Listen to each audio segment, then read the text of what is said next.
think the challenge for us is you're faced with a new reality. But obviously, we had to put a lot of things on hold because we had to manage the cash flow, and it was very challenging. I think the good thing is that that the numbers are coming back, that the sales is coming back. I think what all of us helped is that the borders are open. And we see, similar to 2008, that the outlet centers are, I think, resistant to the crisis. Not resistant, but we recover good. Hello, everybody. A warm welcome to another edition of our Across Retail Talks. My name is Reinhard Winivater. I'm the publisher of Across Magazine, and I'm very pleased that so many people across Europe are here today. The response from the market side was fantastic, so we are expecting lots of participants, and that shows that the title, the theme, the idea is great. European outlets back to normal, or what is normal?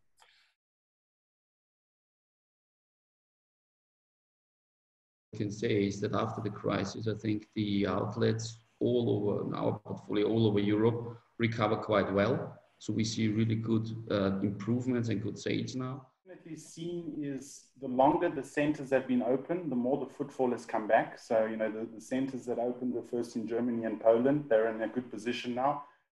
Well, maybe it's interesting to share that by the end of January, actually, we had our first internal COVID-19 call already. So, and the first focus was, okay, we need a plan in place in case we have a coronavirus case in one of our centers, or one of the centers had to be closed. So the first focus was more on closing the centers, then on reopening the centers. What we've seen, the resonance and the feedback has been positive, right? It's been more positive than we've expected, and luckily for us, at least, the footfall is coming back, and week on week, we're seeing improvements. So obviously as well, people are getting more confident. They're coming, they're seeing what's happening. Brands are cautious, yeah, that's clear. But we see that, our time plans are just postponed, yeah, but there's nothing stopped or so. It's going to give us all challenges. It will also give us new opportunities. I think the good thing generally about the outlet segment, we're very reactive, we're very quick, and we're armed with a lot of data. So, and this, we can see what is the best strategy to apply. It's an innovative sector in terms of also the digital applications they have. So I'm confident.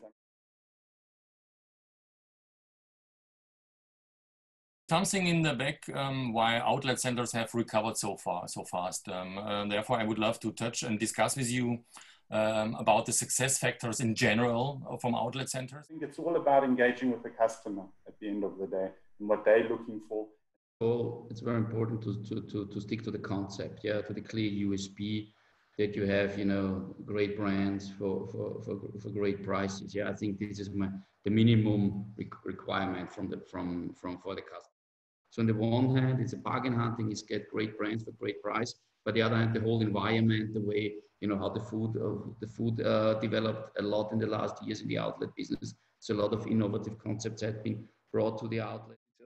So yes, discounted shopping is part of the offer.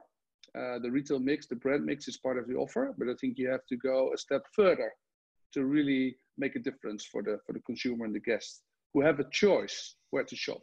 Because many people have in mind that outlet centers are still focused on discount prices, having nice products for a much better price, and this is a main attractor. But that's not enough in my view, because if it's just discount shopping, you're probably not going to win from online retail. So yes, discount shopping, international brands, beautiful local brands, that's a must-have. But you need to do much more than that. You have to offer a very pleasant experience. You have to focus on service to your guests, because otherwise you're not going to win from online retail. So I think one of the unique selling points of outlet centers, they're very much focusing on the guest experience, much more than full price shopping center environments, in my view. And I think there need to be more focus on food and beverage in the future. And we are much more focusing on beautiful local brands as well.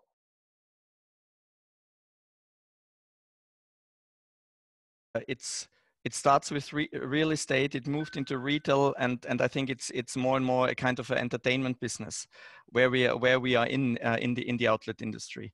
I think therefore we are driving footfall. Therefore we are driving the KPIs, and I think at the end of the day, for all our investors and owners, I think that's the only point how we are seeing our business. We're managing a retail business, not a real estate business. It sounds a bit weird because at the end of the day, we're also a real estate business. But our daily KPIs, our weekly KPIs are all retail KPIs. You know, it's sales per square meter, it's conversion rate, it's capture rates. These are all retail KPIs. So there's a second biggest difference is there's much more focus on experience, guest experience, than full price shopping center or environments. And the last one is much more alignment through that business partnership, that brand partnership on, you know, both goals are quite similar, to improve and increase the turnover for the brands. And because of the lease agreement model with more focus on turnover rents, these goals are aligned. But the key part is we are managing a retail business, not a real estate business. Well, the ideal tenant mix is that meets the customer's expectation. I don't think there's a one-size-fits-all approach answer here. You know, it depends on the location of the center, the positioning, competition. I think it has to be a mix of international and national brands. And what I said before, we have a very special focus on what we call beautiful local brands. Fashion is key. As I said, our positioning is really premium fashion outlets. But we see more and more beauty entering into our centers as well. I think the future is bright. I think, you know, if you see how strong the rebound is after reopening, and if you look at the sales and footfall numbers now, I'm very optimistic about not only the near-term future, but also the long-term future of outlet centers. Yeah, I mean, we've seen the rebound. It's been better than expected. I think the outlet segment is still going to grow and go from strength to strength. I think an advantage is as well, it's not an overdeveloped channel at the moment. I think key as well, the brands are buying into it themselves, so they are becoming more sophisticated as well. Most of it had already been done and said and done, and I think, yeah, brand partnership, you know, create destinations, and you know, and you know, together with the brand, with the customers, you go the right way into the future.